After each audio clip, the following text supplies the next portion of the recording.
saving money is all sunshine and roses until inflation comes knocking at your door. Or should I say, comes tackling you out of nowhere.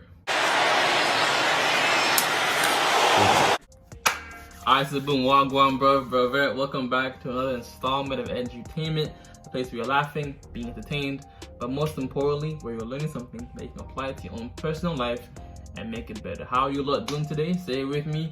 I'm doing more, saying less, and keeping that same energy. No cap. Today's topic. Welcome to my channel. My name is Patricia Bright and you are over here on the break. I hope you are doing well. So I feel a little bit dressed up today, you know. I wanted to look expensive and put together because I wanted to talk about why cheap can actually end up costing you more. And I hate to say it because I am someone who's about spending a little bit less but also enjoying luxuries, and I'm totally about like investing in yourself and doing what you need to do. And I know that that involves budgeting and saving, but there are the most common way that I've come to understand that saving starts costing you more money is the inflation. The best way is to have at least 3 to 6 months worth of expenses covered, right? In your savings account. Right? That means if your rent is $1,000, you have anywhere from $3,000 to maybe $10,000 plus dollars saved up. $3,000 to say $12,000 saved up in your savings account, right? That means you'll be good for the next foreseeable future, like at least the next half a year or so, 3 to 6 months. And then once you have that amount of money saved up, you want to be putting your money into things that are making you more money. I don't really have too much experience with it, but definitely have investments such as Robinhood, M1 Finance, stuff like that. But something more practical, or I guess you could say maybe less unknown territory for most, is definitely YouTube. So for example, you start making YouTube videos and you pay someone to edit or maybe create the thumbnails. So you are investing into yourself by creating content that will ultimately make you more money in the long run. So you may pay someone to edit a video for you for, let's say, perhaps $30, right? That $30 is gone. But the thing that we know about YouTube is that people can watch videos from 2, 3, 4, 5, even 10 years ago to this day, right? To this day.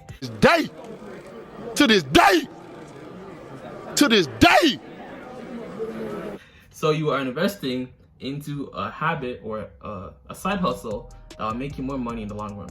I would recommend editing a video yourself because you want to start off as lean as possible. I have a whole video on how to edit videos, especially reaction videos on YouTube. I'll leave it in the cards or in the description or pin comment of this video. But I feel like a thumbnail editor will definitely be a good investment if you are someone who wants to put more money into your YouTube career. And the best way to even start with YouTube is to use your life as content. So if you are an accountant, simply make a video, day in the life of an accountant. How much money I make as an accountant. Next video, how much money I spend as an accountant. The pros and cons of being an accountant. And then maybe you're a mailman, a truck driver, you're a tutor, maybe you're a landlord, stuff like that. Whatever occupation you are currently doing, you have expertise in that subject. And people will just be interested, they'll be nosy, or they themselves may want to get into that field of industry in their own state or country. So using your life as content is definitely a good way to start making more money on YouTube after you have the emergency fund. Times where being cheap and cutting costs all the time are really not worth the effort and the energy. I know lots of people are on budgeting journeys or financial journeys and are wanting to save more money, and they think that being cheap is going to be the way to get there. But I'm here to say that is not always the case. And I've learned to enjoy a little luxury, spend a little more and invest in myself when I need to, as well as be frugal. Cut that subscription, don't buy the Deliveroo, and save money like a boss. So today I'm going to explore when being cheap is not actually good. There is a saying that's out there that if you buy cheap, you buy twice. And there are many times that I've seen that come to play in my actual life. And by hiring certain people or trying to do certain projects myself that I really can't do, I've realized that sometimes when I try and cover certain costs, or I try to find the shorter or the cheaper version, it ends up being worse in the end. And I completely understand that sometimes we don't all have the resources to have what we want straight away. So instead we try and find the cheaper option or the fake option or the dupe. And sometimes it's just never as good. Now, sometimes there's a great old bargain out there, because I'm not going to say that just because something costs more it's better. That is not always the case. But let's keep it real. You don't always need to look for the bargain bottom dollar item that is out there. Poundland is not your friend a lot of Real quick, right? When it comes to, I know we're getting into the Christmas season, Black Friday, all that stuff. So when you buy something for a discount, you are not necessarily saving money. If you had no intention of buying this thing in the first place, you did not save 30%. You spent 70% more than you normally would have. If you were saving to buy the PS5, for example, right? And then for whatever reason, they discounted it by maybe 30%. You, in fact, did save 30%. But if they now have the Xbox and you had no intention of buying the Xbox, or some next thing, right? There's some random thing that you had no intention of buying, or you were never really trying to save towards. And then they have it on savings for maybe 50% off. You did not save 50%. You spent 50% more than you normally would have. But wait, there's more. Hang on to your seat, baby, cause this one's a screamer. And then another thing to think about when you're buying stuff, ask yourself, what is the ROI of this purchase? What is the return on investment of this purchase? Is it gonna make me more money in the long run? Remember I said having a thumbnail editor or something, right? Something that's gonna make me more money in the long run by paying for it now. Is it gonna save me more money in the long run? You decide to buy a better quality shoe that will last you for maybe 2 or 3 or 4 years, as opposed to the bottom of the barrel quality shoe. And now you have to buy a new one every other year or every year, right? So you spent $70 for this pair of shoes, but it will last you for 3 or 4 years, as opposed to spending $30 for this shoe and it's gone within a year. Now next year you're again spending another $30, already $60, right? You can see the difference. So that's essentially, I think, what she's talking about. One of the first reasons as to how being cheap can cost you more is because you end up in the sales trap. Yeah, Black Friday, anybody? Are there times that you're like, oh my gosh, that only costs like $3.99, I'll buy 6 of them. You end up actually paying for way more things than you need to. You might end up buying more of an item just because it was affordable. And they do this with sales. There are free tops at $3.99 and you end up buying all of them when you didn't need them. You didn't even need one of those tops. But because you could see an item or a product or something for cheaper, you end up getting it. So you end up being caught up in the cycle of thinking, well, this is affordable, so I might as well get it. But you don't end up in the thought of, do I actually need this thing? And this is how companies make money, particularly doing sales and by doing these offers and these discounts. Like, come on, this is cheaper now, you need this. And before you even get the chance to think about if you actually need something, you're caught in that sales cycle. I've done this. I bought a waffle iron. Do I need a waffle iron? Do I make the waffles? But is it because the waffle iron was cheaper that I got the waffle iron? Yes, it was. I got the waffle iron because it was on sale and I never used it. Sometimes when something is cheap, it's cheap for a reason. And that reason is because it's crap. It's dead. It doesn't work. What? That's facts. That's facts. And that's a fact. So that was a good word. I like that. I like that shit. That was good. Yo. It doesn't do what it says on the tin. It is a bottom dollar cheap version that you don't need. It's gonna break down, you're gonna need to repair it, you're gonna need to refix it. It's not gonna last very long. This happens a lot with cheap clothing that gets worn once. A lot of times, cheap things are not fit for purpose. And yes, at the time, it's nice and you've got it, you've taken it home, you've used it once. But when you wanna use it again and again and again, it's breaking down on you. It does not compute, it's not working. And actually, it can end up costing you more if you're having to replace an item, if you're having to throw away an item and then buy another one. And actually, if you had just invested in the right one first, you'll actually end up saving more money. Now, this is not to say that things that are more expensive are always better quality. That is not always true. But if something is cheap, and especially if it looks extra cheap, there could be a reason why that is. If you go for the cheapest builder and then your house falls down, well, there might have been a reason why. If you get the cheap burger every single day, the 99p McDonald's burger every single day, and you wonder why your arteries are getting clogged up, there might be a reason why. I know. Oh, speaking of McDonald's and food, stuff like that, right? Arguably, I would say the most underrated money-saving hack is intermittent fasting. Nah, be for real. Oh my God, you for real? No, you for fake. No, you for real. You know, I literally eat 1 meal a day essentially. So essentially, I have an 18-6 fasting to eating window. And that means by 12 midnight, I don't eat anything past 12 midnight. And then I won't eat again until 6 p.m. the following day. So from 12 midnight to 6 p.m. the following day, I don't eat anything. Think about how much money I'm saving. Think about it. Think about it. Think about it. Think about it. Think about it. Think about it. Think about it. Think about it. I just say it's fat loss, not weight loss necessarily, but fat loss and money saving. The double combo, 1-2 punch. 1-2 punch. Pow. Pow. Come on now.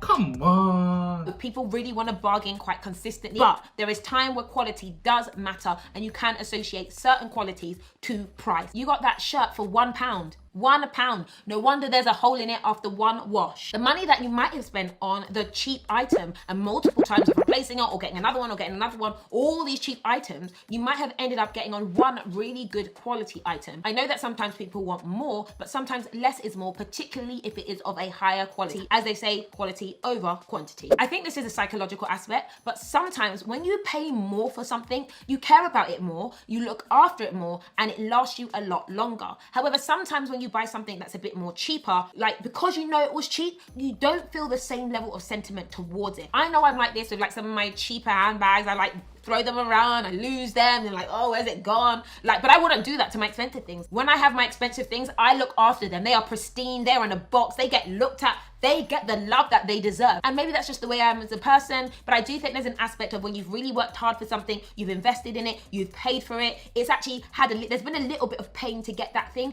you treat it with more respect and you really care about it, and so you use it more productively and it adds more value to your life than something that was like just a cheap, like whatever, I spent $2.99 on that, I spent $1. I don't care about that thing that I spent zero money on. Oh, it's so cheap. And even though you spent a little on it, it still adds up, and because you don't see much value in that thing that you paid cheaply for, you are more than likely to go and buy a replacement because you don't really like the thing that you've got. So sometimes spending more on something that really has taken a little bit of blood, sweat and tears is a good thing because you respect that item a little bit more, and so it becomes more valuable to you in the long run. Being cheap can be a waste of your damn time, and this is the principle of the time value of money. Your time, your life is way more valuable than... The great philosopher Socrates once said, what did he say? Hold up, my bad. What did the great philosopher Socrates say? Let me get it in his words, because he really put it to a T. Oh, my bad. My bad. It was Seneca. My bad, Seneca. I did not mean to disrespect you. It wasn't Socrates, it was Seneca. Are you mad? Yes, if you are, I'm sorry.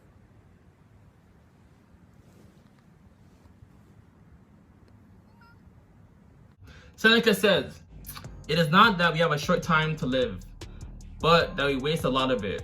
Life is long enough, and a sufficiently generous amount has been given to us for the highest achievements if it were all well invested. But when it is wasted in heedless luxury and spent on no good activity, we are forced at last by death's final constraint to realize that it has passed away before we knew it was passing. So it is, we are not given a short life, but we make it short. And we are all not ill-supplied, but wasteful of it. Life is long if you know how to use it. Whoa! Whoa! Seneca, bro! Seneca! Seneca! Seneca! Seneca! Yo! I just know the last part of it, but I didn't realize it was this, like, you know, profound. I just started reading some more philosophy books, bro. What the Try!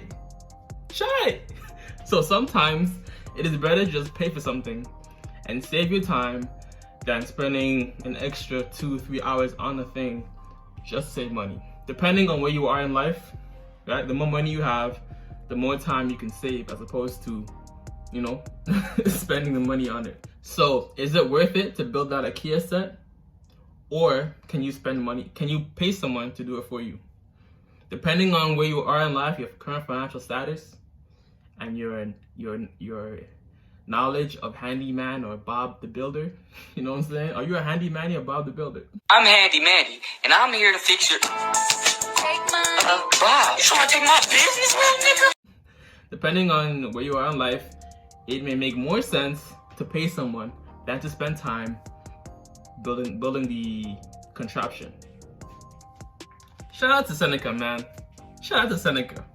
Saving money. And I heard this story from like a millionaire who was sharing the story of his dad not wanting to spend money on a gardener. And so he would say, why would you pay for a gardener? You could do the gardening yourself, or you can mow the lawn yourself. And he's like, if it takes me an hour and a half to mow and I can pay someone £30 or $30 to mow the lawn, when for an hour of my time I can make £1,000, why would I spend £30 doing that thing? And I know sometimes people don't want to spend the money on something that they think that they could do DIY themselves or do quickly themselves, or not invest in doing that thing because they want to save the money. But actually that thing could end up taking your time, and your time could be used better elsewhere. I've had to learn this even when it's come to certain meetings. Again, when I buy this thing, is it making me more money? Is it saving me money in the long run? Maybe you buy energy efficient light bulbs. Or am I just losing money? Like, there's no ROI. Is there no ROI of this purchase? If not, then refrain from buying it. And another one, how long would it take me to make this money back? If something costs $200, how many hours, given your currently hourly wage, would it take you to make the money back? 1 hour? 5 hours? 10 hours? It's up to you. If you're willing to spend that time, Seneca, remember Seneca?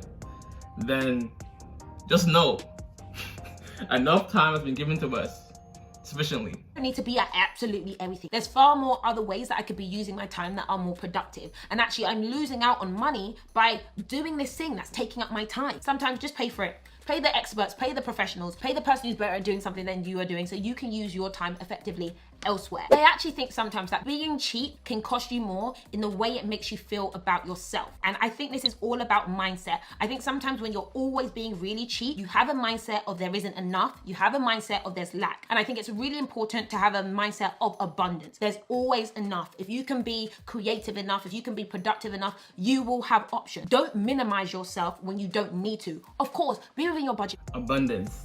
There is too much money out here in this world that does not belong to me. Right. It's facts! It's facts! It's not facts. These facts is not facts.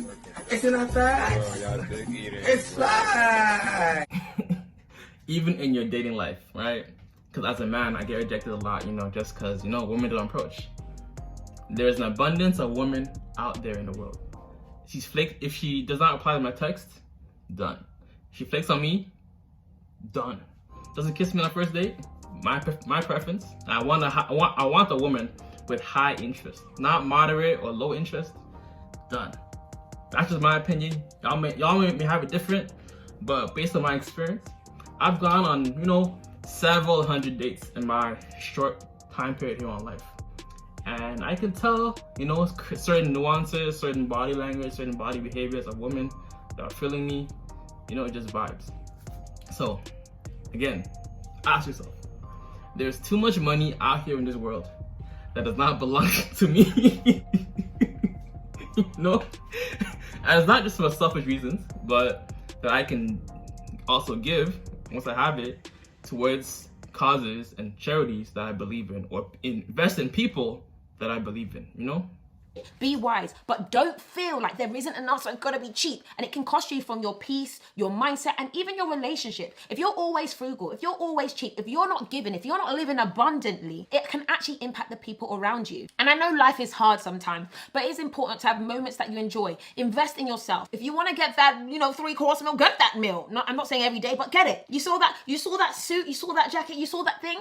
If you've worked hard enough for it, get the thing. Treat yourself. It's okay. Life is all about balance, and you don't want a cheap mindset. Even if you don't have the resources today, you will one day. But what you want... Ami Oruko Jesu. Ami Oruko Jesu. You can never let a statement like that pass by and not say amen. I'll just say it. Always gotta claim it. What you want to do is have an abundant mindset, so that if there is something that you want and you can get the resources together, you feel confident enough in yourself to, make that investment in yourself and get that thing. You don't have to be a bargain hunter all the time. Another thing when it comes to time, I've seen people they'll spend hours couponing. I've seen it on these shows, right? They spend hours couponing, driving to different shops to get an extra $1 or £1 offer from a shop that's 30 miles away. It's not that deep. You actually end up wasting time and thus wasting money. money, all in the name of a bargain. So guys, I know we talk about saving, budgeting, making money, being rich, woohoo, yeah, and of course, being wise with your money is important. It doesn't always mean to be cheap, and there's definitely times where being cheap can cost you more. So I think if you're ever thinking about spending or not spending, have a think about this video, have a think about what is the value of this thing that I'm gonna get before you make a purchase, and don't feel bad to just enjoy a little bit. Okay. I guess we get the gist of it. Shout out to Patricia Bright from the Break platform. So when you get your deposit coming in, how much of it are you saving? If you are getting $2,000 every 2 weeks, how much of it are you saving? 10%? Okay, cool. $200 is going directly into my savings account. Okay, next, what expenses do I need or do I not need that I can lessen? Maybe I don't need that cable bill. Maybe I can get a better deal with my Wi-Fi. Maybe threaten to leave and then they'll give me like a more affordable a discount for like a year or so. Okay, my subscriptions on Apple or iTunes. What is it? What do I have on my subscriptions that I'm not really using anymore? How am I lowering my utility bills? Am I ensuring that I'm unplugging all the outlets in my house to not have the current running? Am I using an air dryer as opposed to drying in the laundry? Right? You have a dryer rack as opposed to the dryer. Do you let the water run when you're washing dishes or brushing your teeth? Well, all these things, you know, I feel like are more, you know, things that we don't think about when it comes to saving money. Do I let the water run when I'm showering? If things are all inclusive, then maybe you don't really care as much. But if you're paying utilities or you have your own house or stuff like that, then you know you want to care about this stuff. And then once you built up some saving habits, some financial muscles, you flex your financial muscles, you know what I'm saying? You work towards having that 3 to 6 month buffer room of an emergency fund. That means in the event that you decide to quit that toxic work environment or you get fired, you are good for the next 3 to 6 months. You can pay your rent, you can pay certain bills and stuff like that. Go for it. Then, once you have at least 3 months worth of expenses covered, you start attacking your high interest debt, right? Maybe credit card debt, car loan. Student loans for the most part are usually not too high in interest, so maybe that might not be as much of a priority. But once you've tackled your car notes, credit card debt, I have a whole video on how to get out of debt a lot quicker. Essentially with those types of things, you can either do debt consolidation or credit card debt settlement. I have a video to that, link in the description of this video. And then once you have no debt, especially no car note or credit card debt, and you are starting to attack some of your student loan debts, now you gotta look at what other ways can I make more money outside of my regular job, right? This pandemic, epidemic, whatever you wanna call it, has taught us the importance of having more than one stream of income. You know what I'm saying? But yo, God bless, much love, peace, and joy. Namaste. Always remember, if it doesn't feed you, don't water it. And too much of any good thing is good for nothing. While you're here, watch that video on how to get out of debt with debt settlement approach right here. And watch my other video right here on how to quit your marijuana addiction. Because if you are a daily consumer of marijuana, it is safe to say that you have built a dependency on this substance to feel normal. You know what I'm saying? The money you are spending towards your addiction or towards your whatever you want to call it can definitely rack up over the years. And if you also have an alcohol dependency or nicotine, I have links to other programs in the description of this video on that as well. Alright, flip the script. I'm out. Deuces. Yeah, it showed up like some good news. Yeah, I know what I've been through, but thank God we don't look like we've been through. Last year was a fire, now I'm gold. Walked out a survivor.